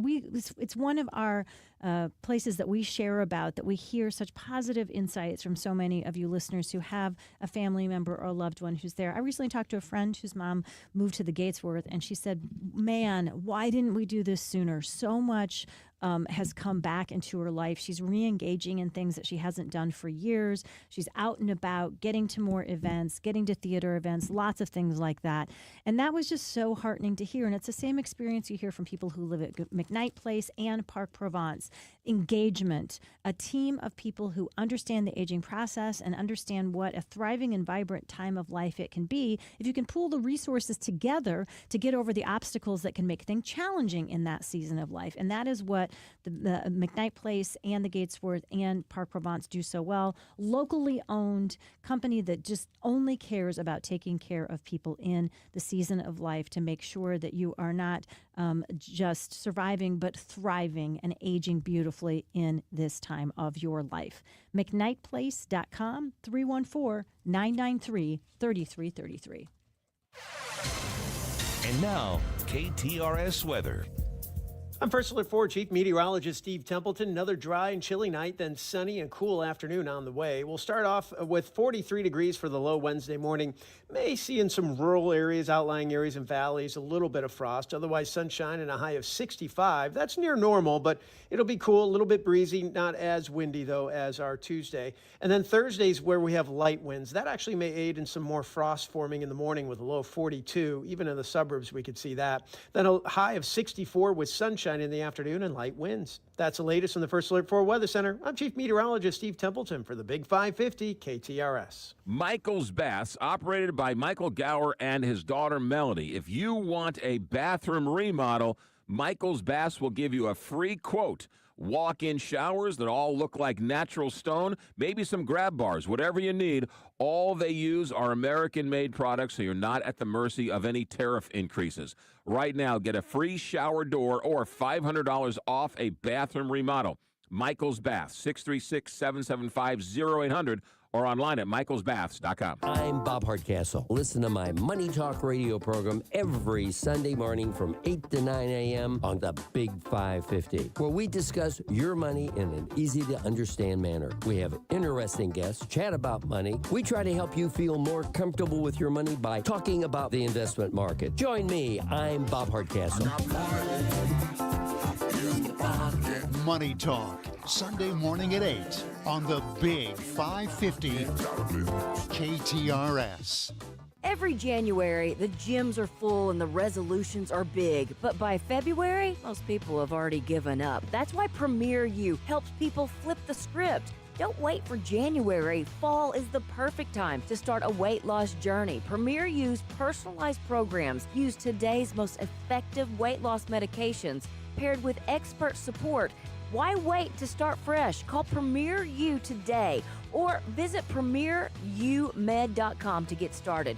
Your future self will thank you. Sometimes it seems all lawmakers do is tax and spend. That's why Missouri voters passed the Hancock Amendment in 1980 to place a limit on what the government can do with your money. But the Hancock Amendment is outdated. It hasn't provided a taxpayer refund since 1999 and probably won't without reform. That's why Missouri needs a taxpayer Bill of Rights. Colorado has one, and taxpayers there have received more than $8 billion in refunds. It's simple. There should be limits on government spending and refunds when there's a surplus in the state budget. A taxpayer Bill of Rights constitutional amendment would help limit the growth of government. Missouri's budget has nearly doubled in the past 5 years, yet the state lags far behind states like Colorado in economic growth. The Hancock Amendment was supposed to protect taxpayers. Now it's time for an update and a taxpayer Bill of Rights. After all, it's your money. Learn more at showmeinstitute.org. The Show Me Minute has been brought to you by Show Me Institute and Show Me Opportunity. Want to get away in your own hometown? How about Innsbruck? Just 45 minutes from St. Louis, 7,500 acres, 100-plus lakes, 18-hole championship golf course, nature trails, event spaces, and so much more. wedding venues, wedding weekends, corporate retreats. They've got A-frames and tree houses and custom homes. Find out more at Innsbrook-Resort.com. Scott, can you believe it's already been more than a decade since the Queen of Carpet sold flooring to St. Louis area contractors? I know, but I don't have to be a king to offer contractors today's lowest prices. Yes, contractors owe it to their customers and themselves to shop at Best Buy Flooring for the largest in-stock selection of carpet, carpet tile, sheet vinyl, laminate, hardwood, luxury vinyl plank, and luxury vinyl tile. Plus 3 convenient locations, North County, South County, and Metro East. Open 7 days a week. Best flooring, best selection, Best Buy. Best Buy Flooring.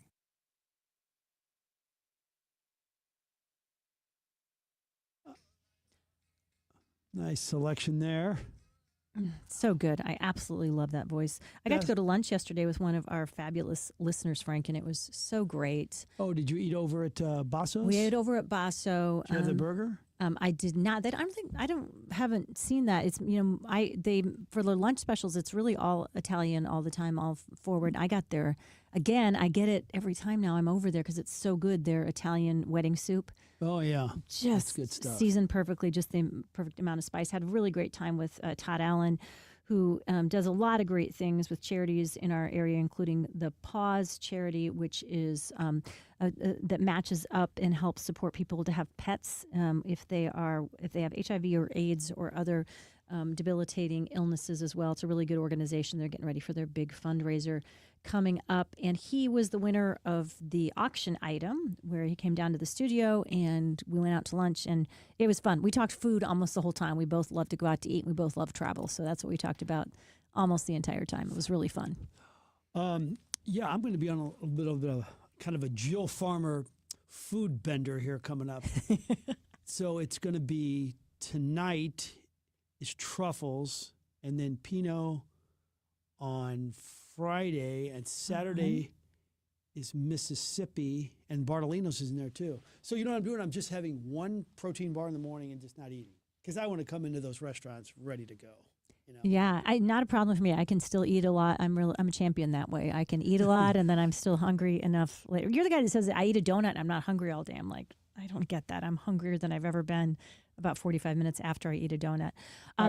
Did Best sequel endings real quickly here. Yeah. MASH, Friday Night Lights. Oh. Cheers had a great season or series finale. Mary Tyler Moore is up there. Oh, here's one. In fact, we were talking about Kerry Russell. The Americans. Did you watch The Americans? Loved it. Yeah. Didn't you think both of those two? I don't remember the provocative part, my goodness. of course. They had to. Are you kidding? You don't remember the provocative part? They slept with more people That's than clearly all Frank remembers. than American Gigolo. Oh my goodness. They always they had those disguises and oh gosh. Okay. And did you know those two ended up together? No, yeah, I did. And did you know he's also a Welsh actor, and his American accent that he's supposedly a Russian, and his Matthew Rhys or Rhys? Yeah, Rhys, Rhys, right? And he's he to me, I never would have known that when you hear him in interviews and he's got this very strong Welsh accent, it's funny.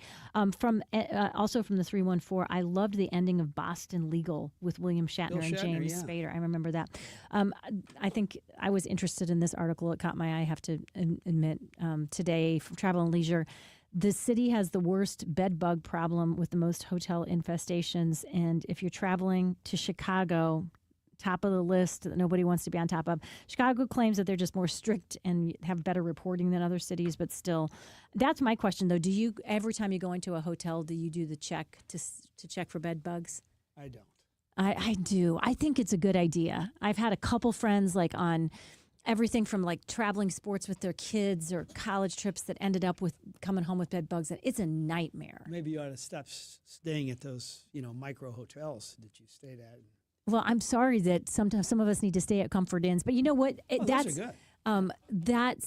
It's not always the quality of the hotel. It's one of the most fanciest hotels. Somebody was recently on a work trip in Las Vegas. I can't remember which one. I mean, one of the most expensive, and they they checked and they found it looks like a little apple seed. When you lift up all you have to do is lift up one of the corners of the bed, and that's where they congregate, and you lift it up and look underneath in the seam, and you look for these things that look like apple seeds, and that's bed bugs. And get the heck out of there fast. Wow, that is bad. When's the last time you've been in the Ritz, by the way? I've never stayed there, obviously, here. Do you ever go into that one in Clayton? You know, we had a gift certificate a few years ago to, is it Don Alfonso's, the Yes, restaurant there? the So great we Italian ate place. there. And then I don't know if they do it anymore. Remember when they used to have the world's fanciest brunch? Yes. And- oh, my goodness. And so for Mother's Day or one of those biggies, it's been over 10 years ago. Yeah, I told you I did a banquet there, and they gave me a certificate. I was going for Monique to go to the spa, but I went up there to, actually, I was in the neighborhood, so I wanted to go up there and book it for her. And just how elegant that place is. Mm-hmm. Oh, my gosh. I mean, I walked through and would you like some hot apple cider? Yeah, I'll take some of that. And then they had these big, huge granny apples.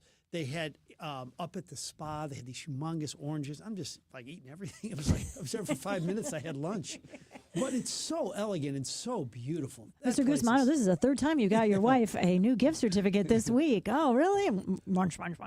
Boy, that hot apple cider, that's some serious business. Yeah, that's good stuff. We used to go there occasionally on date nights back in the minivan days when the kids were there. And at one time, though, we both got martinis, and I think the bill was almost as expensive as the dinner that we'd gone out to eat. So we decided that we were going to have to get them somewhere else because those were some expensive drinks. What do you think it cost to stay at the Ritz for one night in Clayton? $300? Oh, gosh. We'll have to check rates. Here it is. Boom. Let's see. No, it doesn't. It's not popping up. Okay, we'll have to come back after this break and tell you what you're going to have to save up if you want to go there. Good news, everybody. If you were just starting to get really hungry and you want to know where to go for lunch, we got the answer for you. 3 Bay Barbecue and Bakery.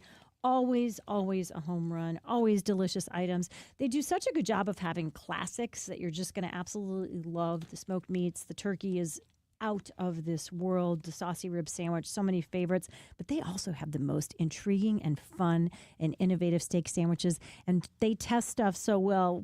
Last time they were in here and they brought these incredible steak sandwiches, and I said, how do you make steak so tender? And he said, that was the key. We knew we couldn't have a steak sandwich unless we tested it and make sure that it was absolutely as tender as can be and as tender as the rest of the barbecue meat we have. And that's the kind of quality you're always going to get. Fun place to go. Wonderful people. The back of the Phillips 66 station at Clayton Road in 141, where the service bays used to be. 3 Bay Barbecue and Bakery. Some delicious dessert items as well. Stop by and grab your lunch today or give them a call and have them cater your next event. 636-227-1208.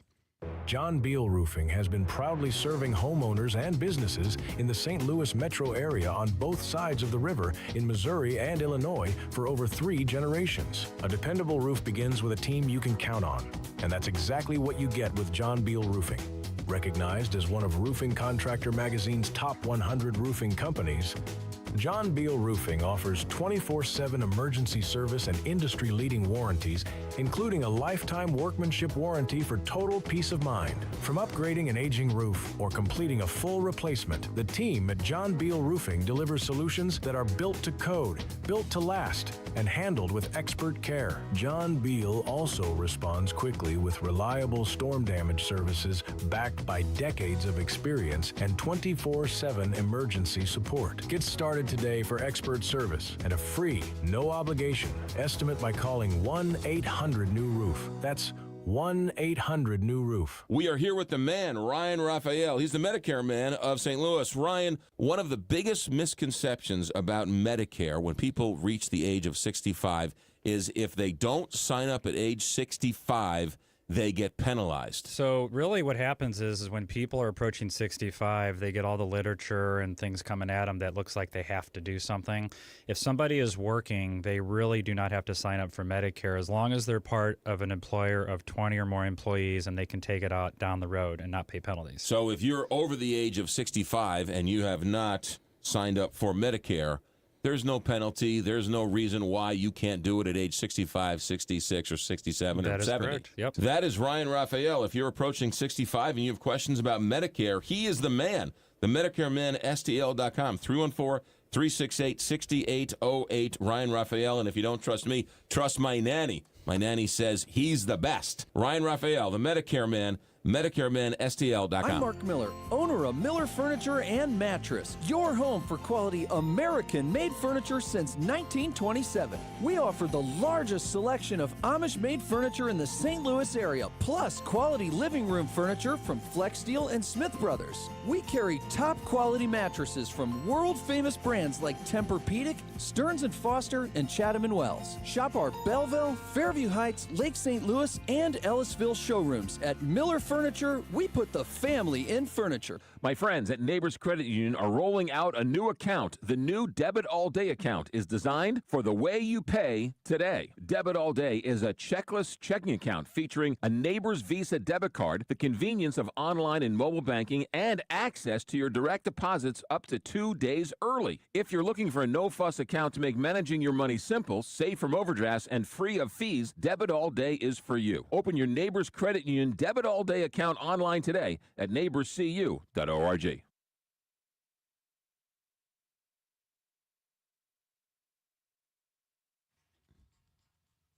All right, welcome back. Tomorrow we're going to have our weekly special brought to you by our good friends at Kuna Cafe Amalia. It's a new restaurant, Manchester Road in Kirkwood. Amy Pappas is going to be here. Really, really good food and Greek food too. So they're open for breakfast and lunch. She is a pistol. She's a lot of fun. We're going to have a great time with her tomorrow. The Ritz would be around $450. Ooh. For a nice Wednesday night in St. Louis. Actually, and we need to say that Cafe Amalia is Monique approved. She has some Greek ancestry, so she knows what she's talking about when it comes to delicious Mediterranean food.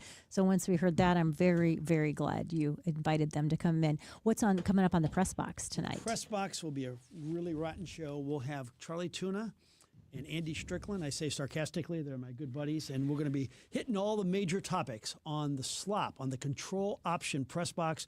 We're really thrilled that Control Option is with us. Mark Benson runs that great company. They've been very loyal to us over the years.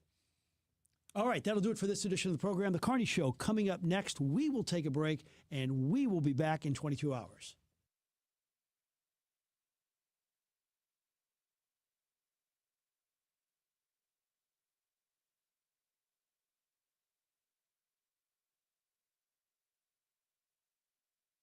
Stop feeling embarrassed about thinning hair and start looking and feeling your best with Hair Grow by New Nordic. Available online at Amazon, Walmart.com, and NewNordicUSA.com, or at your local CVS. Wesley Financial Group is not a law firm. Hi, I'm Chuck McDowell, the timeshare cancellation guy. In 2011, I founded Wesley Financial Group with one goal in mind: to help honest folks out of their timeshares permanently. Today, I run Wesley with my two sons, a real family business, treating every client and every employee